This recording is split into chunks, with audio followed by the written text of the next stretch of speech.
right on course. On the way.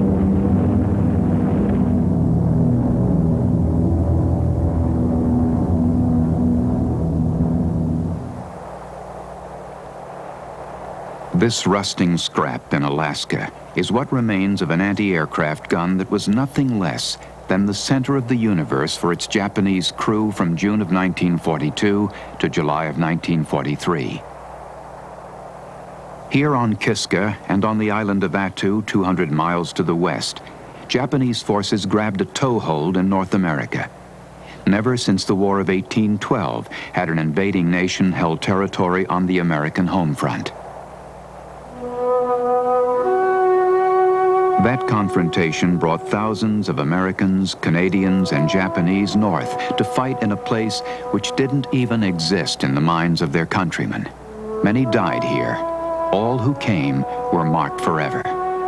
So too were the people of Alaska, who lived on in the shadow of this war that came to them. Their towns and lives were changed dramatically. But through this human tempest, one thing remained the same. This place, Alaska. Here, land and sea offered harsh and equal treatment to the forces that arrived to do battle.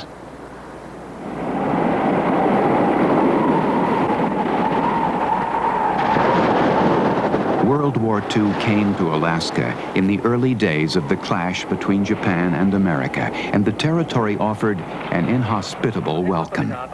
General Masatake Okamiya, now an author and historian in Tokyo, sailed for Alaska with the Japanese fleet. We left Ominato, Japan for Alaska in the spring of 1942 and immediately encountered the typical weather of the North Pacific, sailing all the time in fog so thick we couldn't even see the vessels right next to us. The waves were very high, and even aircraft carriers had trouble navigating. Weather in the Aleutians. In the wintertime, a succession of great storms. In the summertime, drifting fog. But the great thing in flying there is survival. One should go completely prepared, thoroughly trained on instruments. We had information that the Japanese would probably hit us on the summer of 1942 in the Aleutians. In the 1930s, as today, Japan was a densely populated island nation heavily dependent on other countries for food, petroleum, and industrial minerals. For almost 50 years, its national policy had stressed peaceful trade as the keystone of international relations. But as the grip of the Great Depression tightened in the early 1930s, Japan was losing vital foreign resources and markets. Militarism grew in popularity as a solution to the economic ills, and anti-democratic elements saw this as an opportunity to dominate the government. By 1931, Japan was at war in China. The civil government back home was in shambles and didn't have the popular strength to stop their generals who promoted military solutions to the economic crisis. Young people at that time, including me, just believed what we heard from other people. What I heard was that the United States was going to stop the supply of petroleum. We were told that 70% of Japan's petroleum came from the United States. Of course, if that happened, Japan would eventually collapse. We understood that there were negotiations underway with the United States, but nothing seemed to come of them. We believed war was inevitable.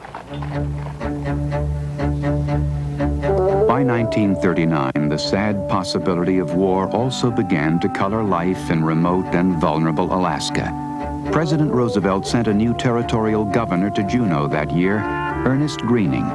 When Greening arrived in pre-war Alaska, he found a raw land with fresh memories of the gold rush.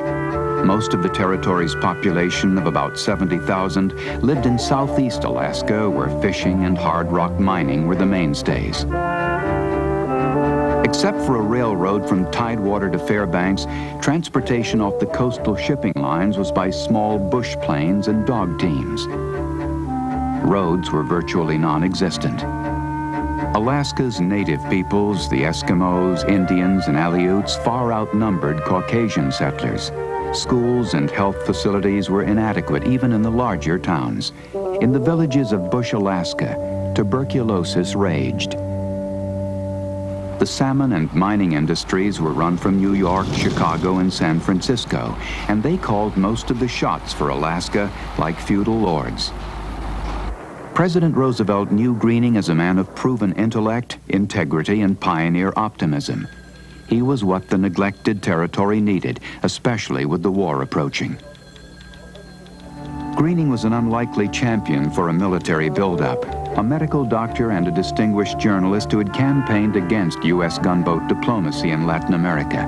But in 1939, with growing uncertainty in Japan, and Alaska with only about 500 military personnel, Greening and other Alaskans pushed for more arms.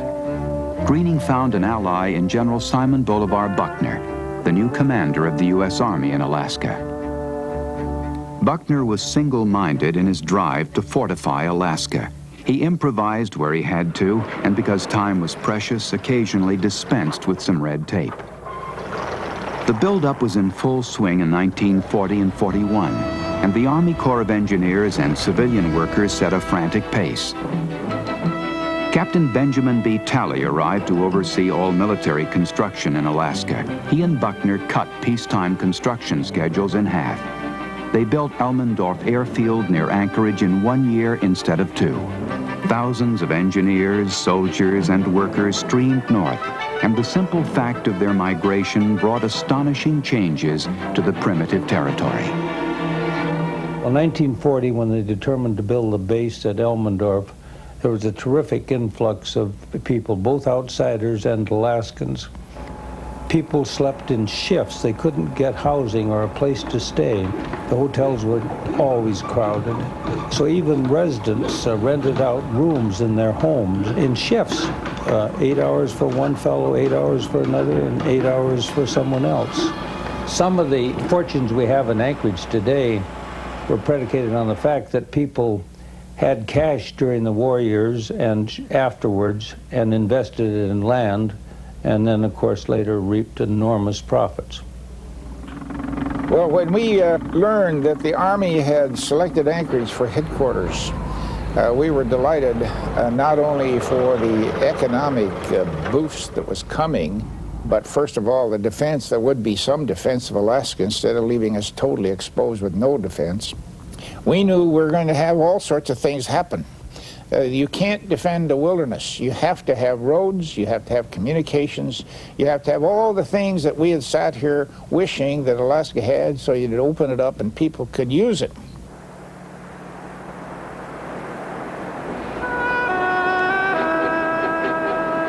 Fear of war also brought momentous change to Alaska's coastal villages.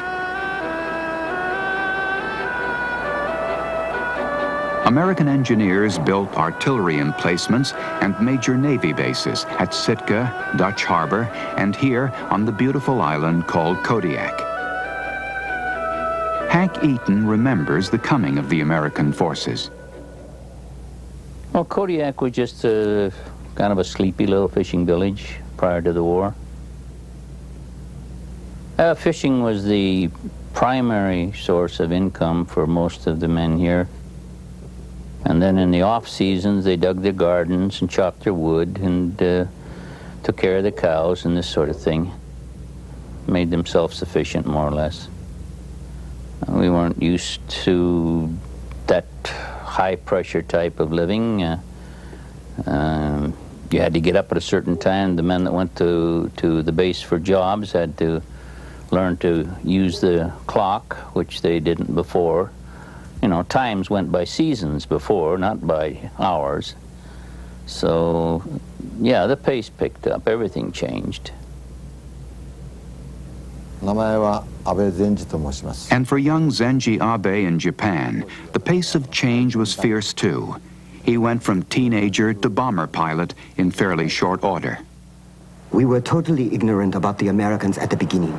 I don't know how our authorities made their calculations about the strength of the Americans, but the comparative strength, I know now, was about 70-1 against Japan.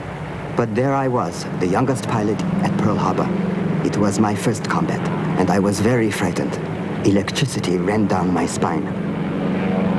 The Japanese strategists who sent Zenji Abe and his fellows against the Americans knew they could not win a long war against the industrial might and vast natural resources of the United States. So Japan's entire military approach was designed around quick, decisive strikes. Japan wanted control of Asia and the Western Pacific without interference from the Americans. Their plan to neutralize the Americans was to wipe out the U.S. Pacific Fleet beginning at Pearl Harbor. The Japanese viewed America as decadent, isolationist, and not willing to go to war. The Americans viewed Japan as a belligerent, treacherous nation. After Pearl Harbor, a similar attack on Alaska seemed likely to many. Planes poured into Elmendorf Field, which was ready thanks to the stepped-up construction schedule. In Anchorage, false alarms sounded often. The alerts were quite frequent at first. For example, most of them were prompted, in fact, I think almost all of them were prompted by drifting logs in the inlet, considered to be possible submarines, or by whales in the springtime, when the whales would come up and people would report them as submarines again. People that should have known better were victims of hysteria probably more than ordinary citizens. For example, the military determined through General DeWitt that the Japanese had to be interned. Then they held hearings, and I was supposed to present the case for the government in the hearings, and all you had to do was prove that the guy was an enemy alien, and that was it. There was no way that he could avoid being interred and locked up. It was a shocking thing. Later on, it was regretted, but the damage had been done. It was an absurd thing, and it shows that war brings out the worst in people often. The military, General DeWitt again, wanted to put Alaska under martial law. But thank goodness we had General Buckner up here in charge, and he liked Alaska. He talked DeWitt out of it. It was one of the best things that ever happened, because there was absolutely no need for martial law at any time during the war, and history has proved that. The fear of a Japanese attack on Alaska spread to the distant Arctic coastal frontier, too. There, the people of the ancient Eskimo bands would have had no means at all to resist a Japanese landing. Many Eskimos didn't even realize they were American citizens at the time. Greening and Buckner realized, though, that the Eskimos were perfectly suited to patrol the desolate coast and sound early warning. So Buckner sent Major Marvin Marston to the Bering Sea coast to enlist and train Eskimos as members of the Alaska Territorial Guard. Traveling by dog sled in the dead of the winter after Pearl Harbor, Marston told the Eskimos their country needed them. If they needed to know what country, he told them, and nearly 100% of the eligible men enrolled. Marston and Greening used the recruiting trips to encourage the Eskimos to exercise their rights of citizenship, to petition their government, to vote and run for office. In short, to become citizens of the democracy.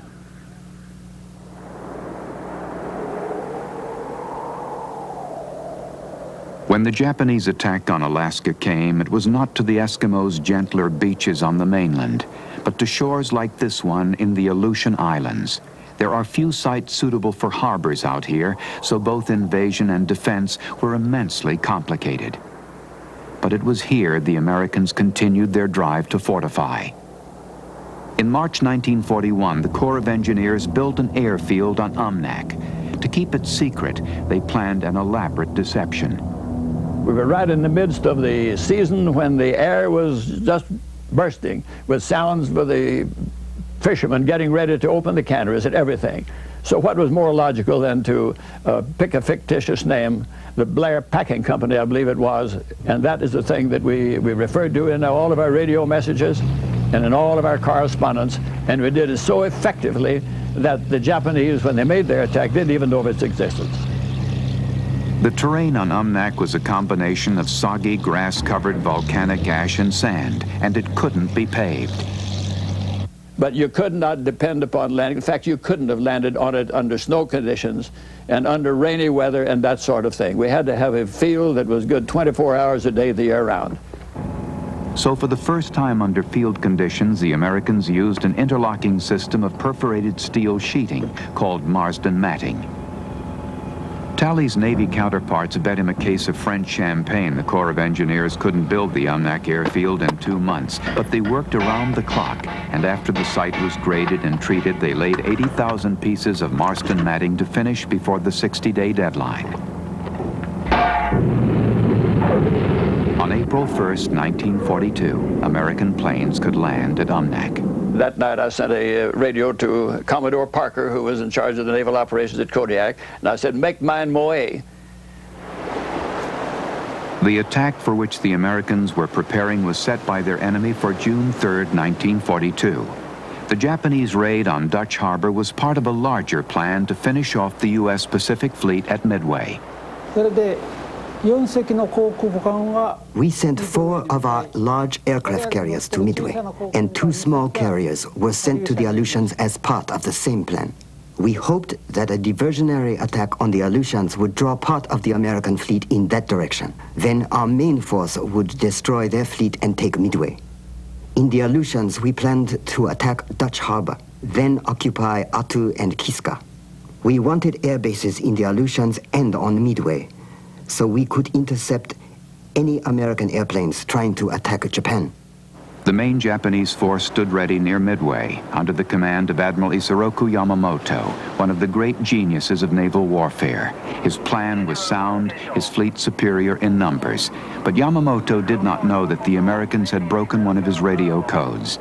Admiral Chester Nimitz would keep America's main strength at Midway, and Yamamoto's feint in the Aleutians would be wasted. Nonetheless, the Japanese Northern Fleet sailed on to attack Alaska. Concealed within a typically nasty Aleutian weather front, the Japanese light carriers Ryujo and Junyo sailed to a point 180 miles from Dutch Harbor and prepared to launch their planes. The Americans in the Aleutians had received advance warning, and they were out looking for the Japanese force. Navy patrol planes flew long missions over the stormy seas. Air Force bomber crews led by Colonel William Erickson were standing by to attack the Japanese if the patrol planes could find them. When we found where the fleet was, he took off, disappeared in the fog, and only one of his whole squadron made contact with the enemy. They all got lost in the fog, and when coming back, they landed at Umnak. On the first day, we were given orders to attack Dutch Harbor, and I took off with 2 squadrons of dive bombers. The problem was that dive bombers aren't effective at all unless they can start their dive from 12 to 15,000 feet, and the clouds and fog made that impossible. We were unsuccessful, therefore, and returned to the carrier. There, we learned that bombers from the other carrier, bombers that can attack in level flight, had been successful. On the second day, when our commander gave us our orders to attack, he purposely mentioned that the bombers from the other carrier had gotten through, and therefore we dive bombers must attack. I could understand his desire, but he was quite wrong to urge us on, because dive bombing is quite different from bombing in level flight, and I knew our attack would be a waste. On the first day of the Japanese attack, radio communications to the secret air base at Umnak broke down. When the Japanese attacked the second day, though, the American fighters from Umnak got the word.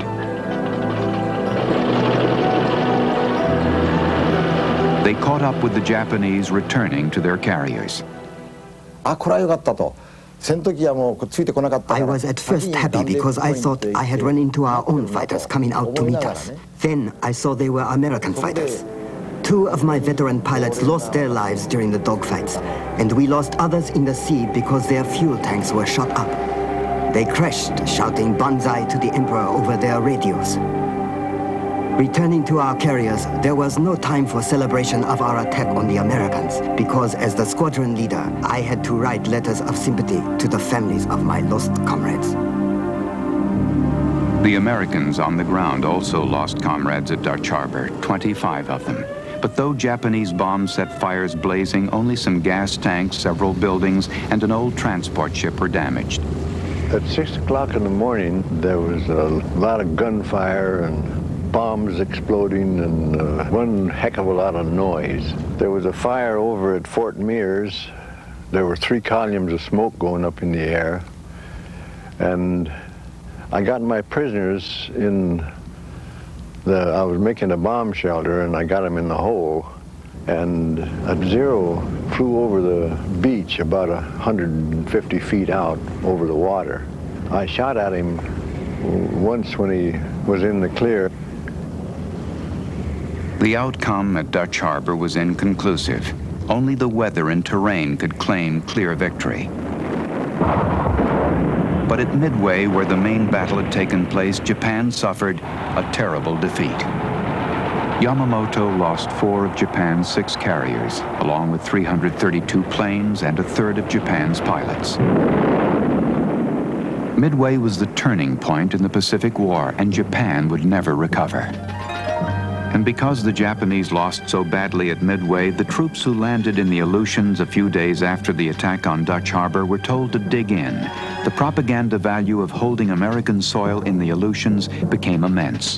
The news released by Imperial headquarters was that the diversion at Midway had been successful and assured the great Aleutian victory. The original Japanese plan called for the troops to stay until fall, but now they would spend the winter. The Japanese also feared the Americans might attack the home islands from the Aleutians if left unopposed there. Word of the Dutch Harbor attack spread through Alaska. Now the Japanese really were here, and how far they would move inland was a matter of grave speculation. As it turned out, the Japanese had no plans to occupy more territory. But on Kodiak and in other coastal towns, the military prepared civilians for invasion. So they told us that we could have our choice of either surrendering if they made a landing, or we could take to the hills and fight a guerrilla warfare. And the decision was entirely up to us. We were given a gas mask, a rifle, a helmet, and about 60, 70 rounds of ammunition. And with that, we could make our choice. And that was civilians and the Army. Still reeling from Dutch Harbor, the Americans found a Zero damaged by a Navy patrol plane. It was an amazing gift from the usually troublesome soft tundra. They salvaged it to train their own pilots to fly against Zeros. American pilots throughout the Pacific would have better odds against Japan's superb fighter. Some have suggested that the Americans should have simply ignored the Japanese on Kiska and Attu and let them try to survive hundreds of miles from home under some of the most hostile conditions in the world. But on June 11, 1942, the day after the Japanese were discovered on Kiska, the instinctive reaction of the Americans was to strike back. For the first air attack ever against an enemy on American soil, the 11th Air Force had only 6 newly arrived bombers with very green crews ready to fly. They went to Kiska anyway, taking along a seasoned Navy patrol plane navigator to show them the way.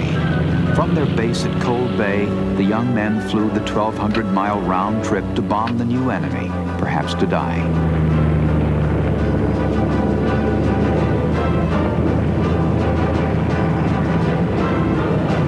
The Japanese had used their first few days on Kiska wisely, building anti-aircraft emplacements, and part of the northern fleet that had delivered the troops was still in Kiska Harbor. So the flak over Kiska was thick when the American raids began. I want every man to stick by his gun, use every round of ammunition on this ship. And the deadly routine began.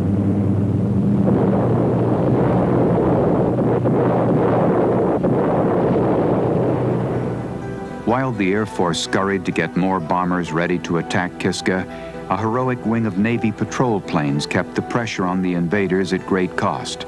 The Navy planes were big, slow, and not very maneuverable, but they had machine guns and bomb racks. Flying from bays nearer Kiska and supplied by seaplane tenders, they attacked using modified dive bombing techniques that pushed the planes to their limits. Many of the planes and crew of Patrol Wing 4 were lost in the terrible first days of the Kiska Blitz.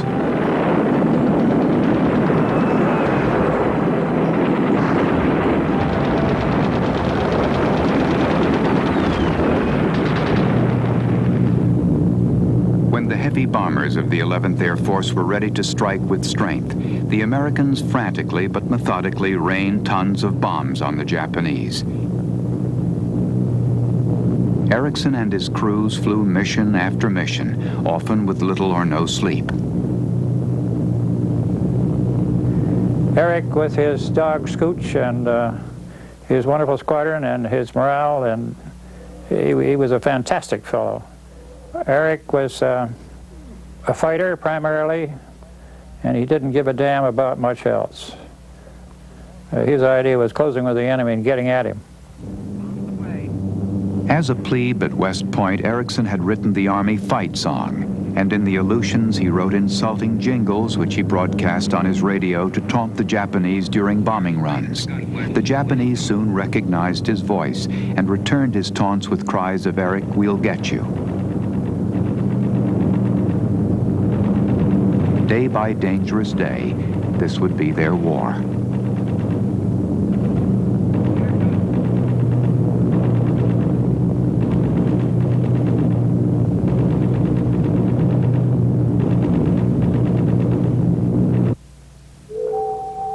And on Kiska and Attu, between bombing raids, the Japanese settled into something resembling routine life. They worked on their fortifications around the clock, building an extensive network of tunnels and bomb shelters.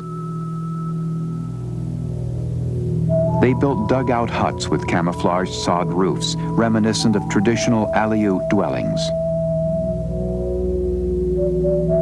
The Japanese Navy quickly resupplied the garrisons and prepared them well for a winter in the Aleutians. The Aleuts on Attu were put to work by the invaders, most of them as fishermen to feed the occupation force. I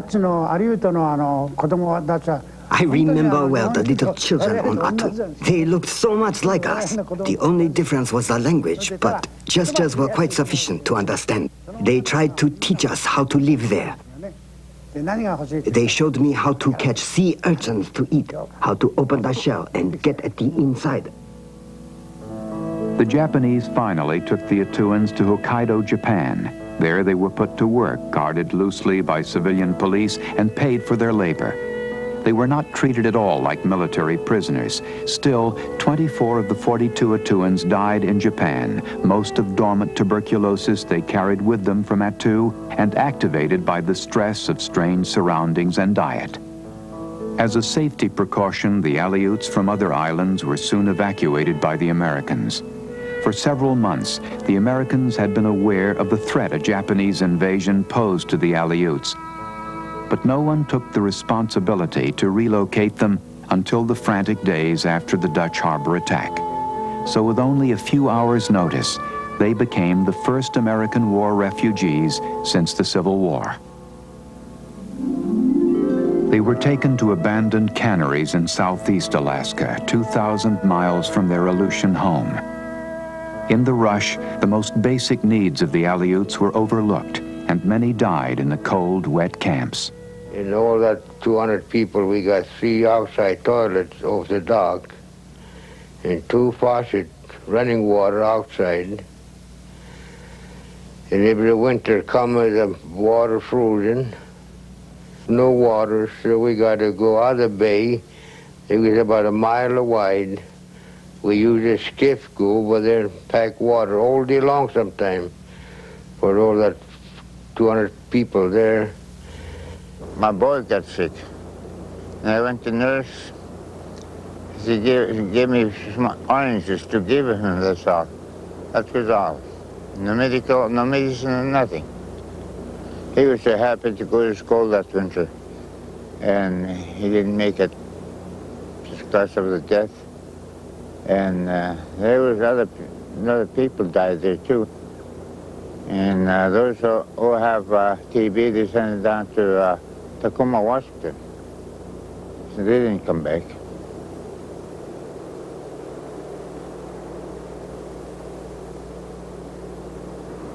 Everywhere in the territory, the war was a watershed that would forever differentiate old Alaska from new Alaska. Hard rock gold mining, for instance, along the mainstay of Juneau, shut down during the war and never regained prominence. The wartime government closed the mines because gold was not a strategic mineral and the manpower and supplies were needed elsewhere. Some of that manpower and energy went into performing nothing less than a logistical miracle in Alaska, the fruits of which would later transform the primitive territory forever. The number of road, port, airfield, and other projects underway at once remains astonishing, even by modern standards. By the end of 1943, the Army Corps of Engineers would be spending $1 million a day in Alaska. Building and maintaining supply lines to Alaska was first in the minds of the American defenders. And fearing the Japanese submarines might attack northbound ships, the Americans' Canadian allies flew anti-submarine patrols over the Gulf of Alaska. But though the Japanese submarine offensive never materialized, Greening, Buckner, and others pushed hard for a long-awaited highway connection to mainland America. The Americans and Canadians began building the Alcan Highway in March 1942.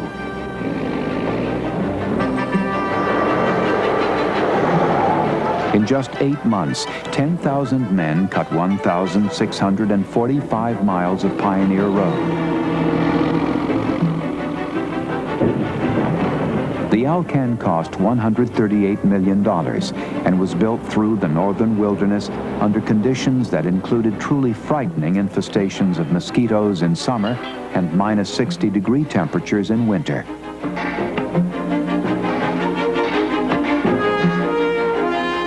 The harbors, roads, and airfields weren't used just for bringing people and supplies into Alaska.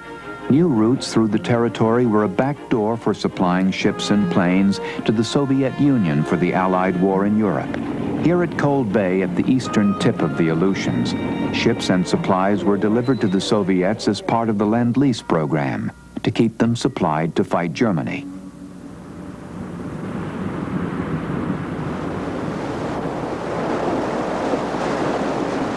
And the Soviets also needed planes for the brutal air war with Hitler's Luftwaffe.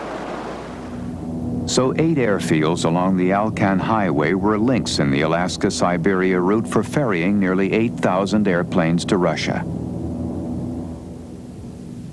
The route ran from Great Falls, Montana, through Edmonton, Alberta, Whitehorse, Yukon Territory, and Fairbanks, and on to Siberia.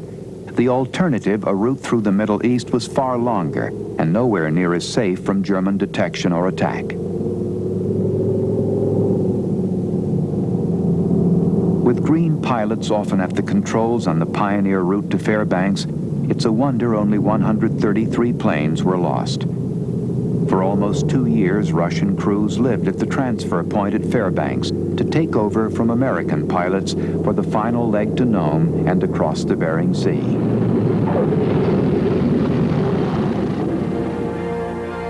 The Russian pilots had only a few days in Fairbanks to master the basics of these new American airplanes. There would not be time to learn the finer points until after their trip across the Bering Sea and Siberia. For Russian pilots who were skillful and lucky enough to have survived their Eastern Front, Fairbanks was the closest they would ever come to rest and recuperation.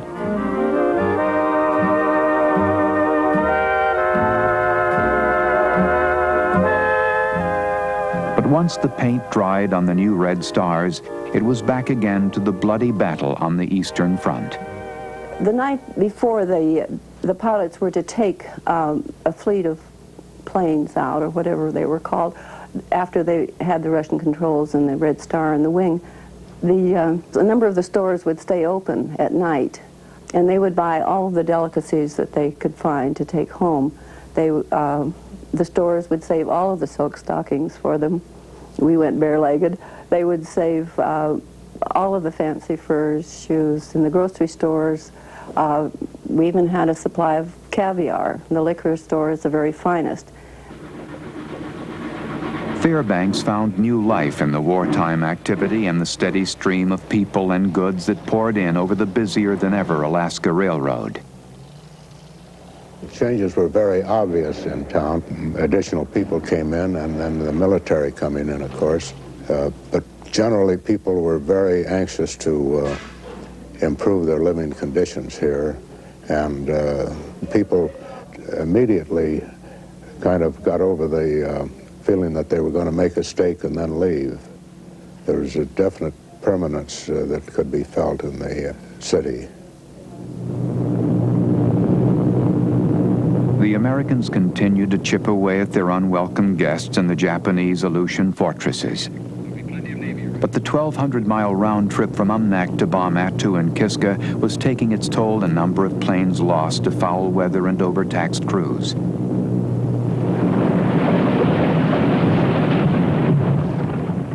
The Americans needed airfields closer to their targets. Adak, an exceptionally rugged island, was only 2 hours flying time from Kiska, but reconnaissance indicated that the terrain was so bad it would take several months to build a runway there.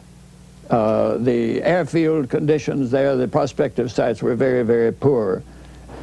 But we had to have it.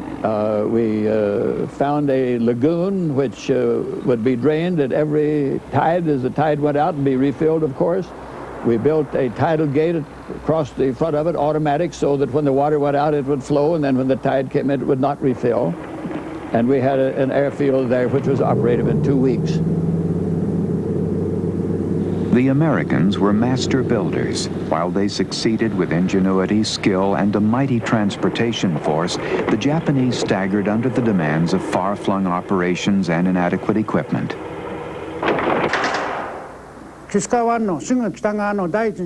In November, it was decided that an airstrip be built on the northern side of Kiska Bay.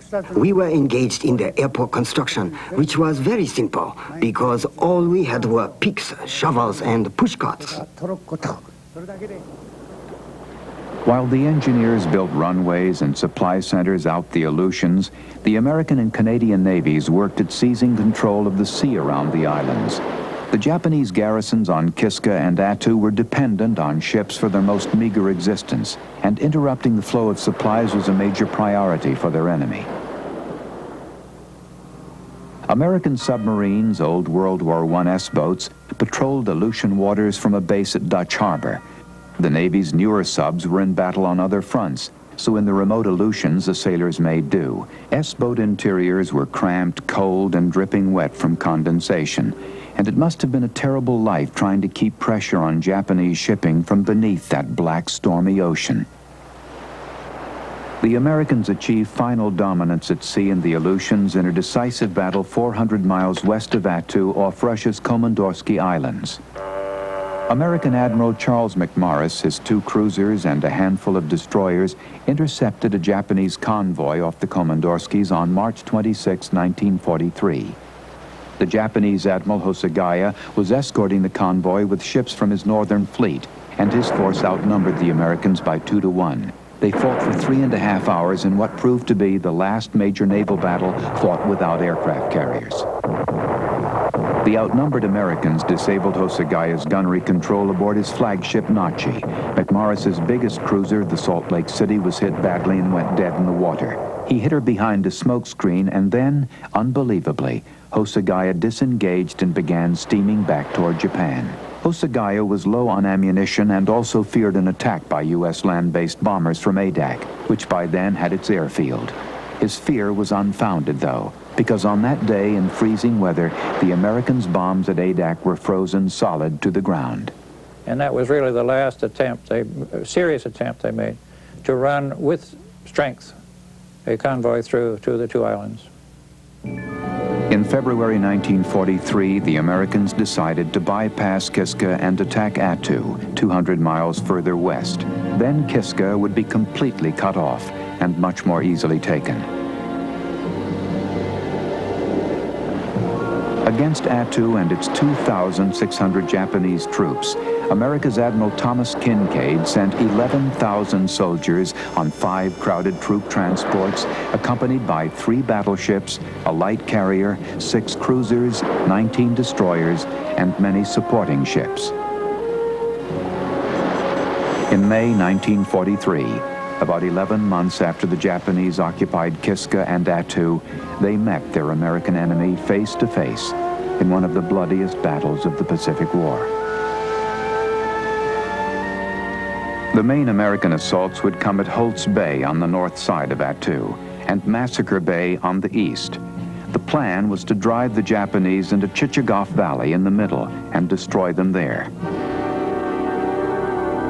D-Day, May 11th.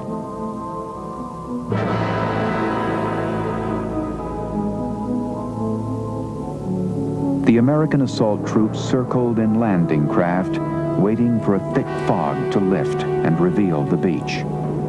After 7 hours of floating in limbo, it was time to land or go back to the transports. Finally, a picket boat equipped with short-range radar and a recording fathometer led the landing craft through the rocks and shoals to the beach.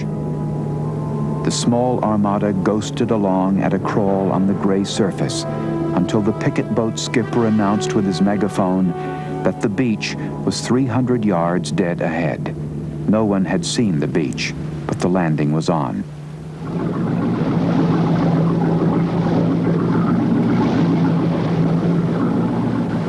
The American strategists in California estimated their force would need only 3 days to take Attu. Buckner and his staff in Alaska thought otherwise, but their advice went unheeded. The Americans encountered no resistance on the beach, a defensive pattern that would become familiar in the Pacific. Moving inland, they met small arms fire coming out of the mists. They dug in for the night, which was falling like a curtain on the eerie scene. They dug in, a foot or two that is, until entrenching tools hit frozen ground, so they lay in shallow holes in a cold drizzle. The Japanese troops were hopelessly outnumbered, but well dug in on the high ground. Often hidden in cloud-obscured positions, they could still see and fire upon the Americans below.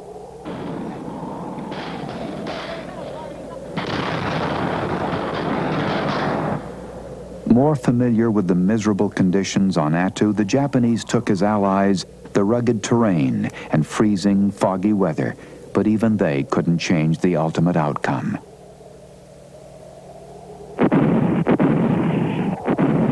For the assault on Attu, General DeWitt asked for the 35th Division, commanded by a general who knew the Aleutians. Instead, he got the 7th Division, which had been training in the California desert for combat in North Africa. No, we couldn't keep dry. They give us leather boots, and they give us a little heavier jacket, a little heavier pants, and your feet would swell up after being wet. If you kept your foot off, if you have your shoes off for more than 10 minutes, you couldn't put them back on because your feet were hurting. The Americans lost more men to swollen feet, frostbite, and the terrain than to the Japanese. The Japanese had calculated the ranges to all the key passes the Americans would have to move through. When we climbed up the hills, they seemed to be one step ahead of us all the time. Every time you took an inch, you draw fire. As you advanced up, they draw up heavier fire. So it's just like it was going against a wall, you know. So you would move on by inch. You didn't advance too fast. You just feel your way like in the dark. Despite improper clothing, an amphibious assault that bogged down, and the determined Japanese defenders, the Americans were just too strong. After 9 days of fighting, the Japanese were clearly losing. The Japanese on Attu reported their grim situation to their headquarters at home. On May 20th, Colonel Yamazaki, the commander of Japanese forces on Attu, sent this message. The enemy Air Force bombed and strafed while the naval guns shelled our troops, which sustained heavy casualties. None of the officers and soldiers were at any time discouraged or demoralized. On the contrary, they are firmly determined to die on Attu in battle in order to defeat the enemy.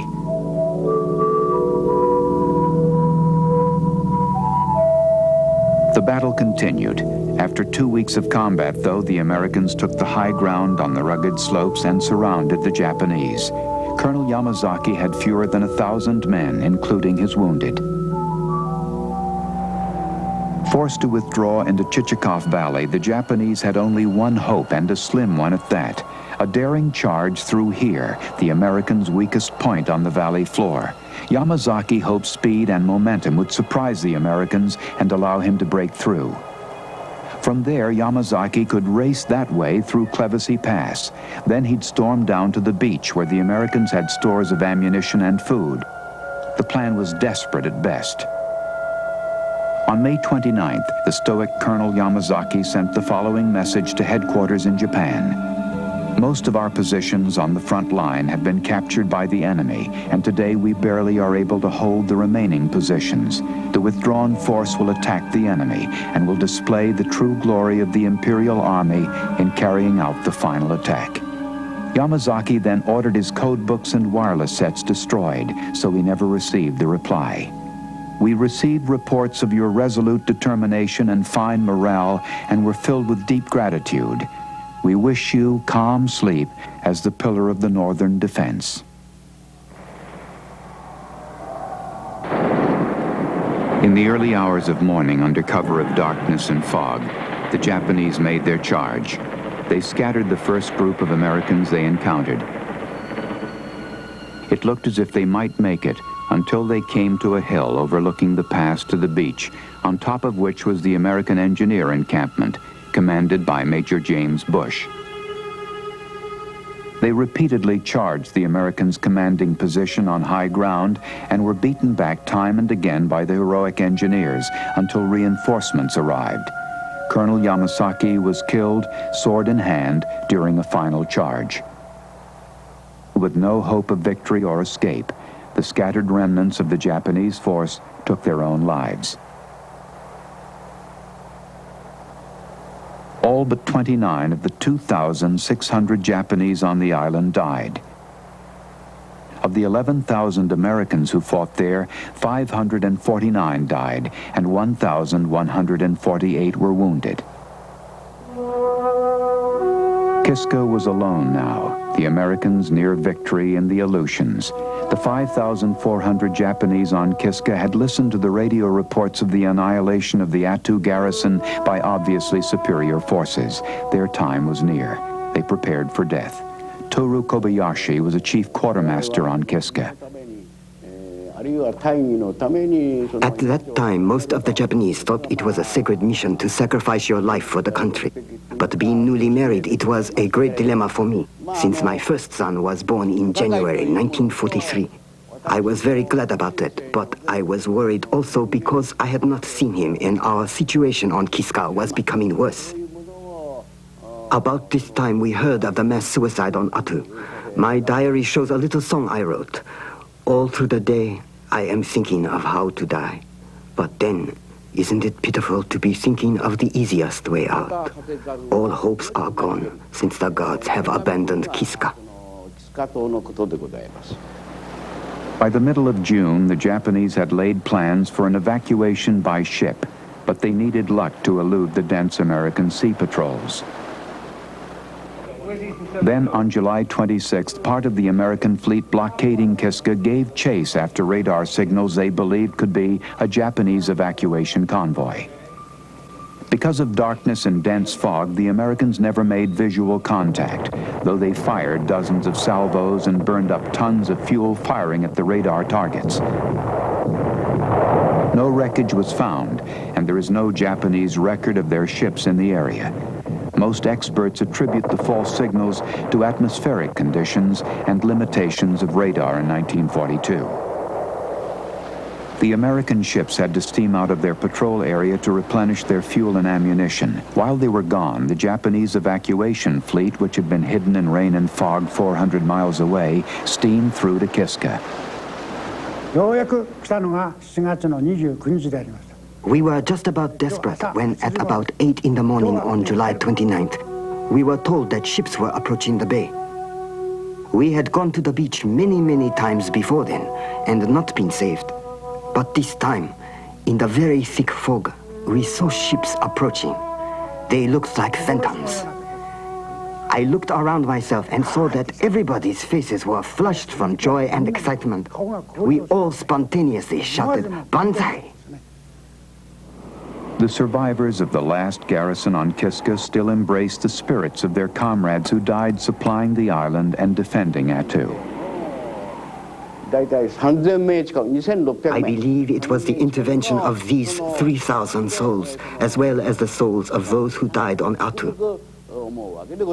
They saw to it that we escaped the island. We are very thankful.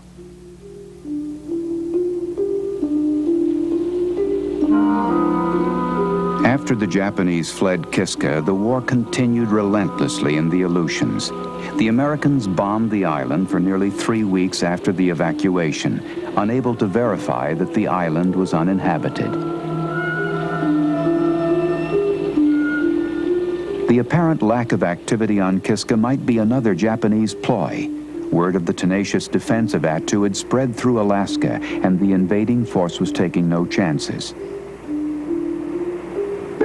Nearly 3 weeks after the Japanese left, 33,000 American and Canadian troops made a tense amphibious assault. Canadians were the first to land. The landings were unopposed, of course. But as though unwilling to let the soldiers off easy, the weather and terrain again conspired wickedly. In the fog and confusion on Kiska, 21 men were killed and 121 wounded by accidents and shots fired by their own comrades. During the mop-up and occupation of Kiska, the Americans found scraps of food from the last meals of their enemies, abandoned clothing, unfinished games of Go. They also came across the grave of an American pilot shot down during the bombing. The Japanese had inscribed the marker in English. Sleeping here, a brave air hero who lost youth and happiness for his motherland, July 25th, Nippon Army. Though some of the Alaskan commanders, Buckner most notably, urged an invasion of Japan via the Aleutians, by late 1943, the Americans had decided against the plan because of the now well-known Aleutian conditions. Instead, the Americans used the islands for bombing raids against the Kurile Islands on the northern perimeter of Japan. In the Kuriles, the Japanese had the airfields and fighter strength they could never muster at Attu and Kiska. So the Air Force and Navy bomber crews paid dearly on their raids. But they kept Japan harassed on the northern frontier and kept more Japanese soldiers and supplies out of the main war in the Central Pacific, where Japan's war-making machine was losing ground. For the rest of the war in the Aleutians, the old enemy, the weather, still fought fiercely, and the tedium of the remote outpost without the urgency of battle was unbearable. The men in the Aleutians became part of a forgotten war. No one heard of their sacrifices or their personal victories of courage or simple survival. Few heard about the Aleuts who returned after the war to find their homes in ruins, or the Aleuts who never saw their homes again. And few knew about Alaska's other native peoples for whom the war so greatly accelerated the change from one way of life to another, an ambivalent journey even today. Few heard that General Simon Bolivar Buckner never returned to live in Alaska as he intended.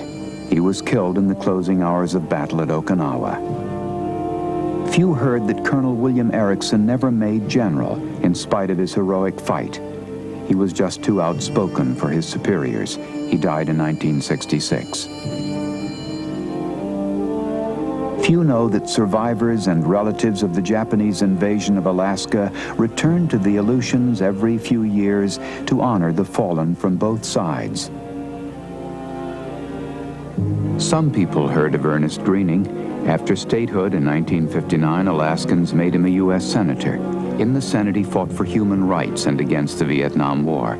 He died in 1976.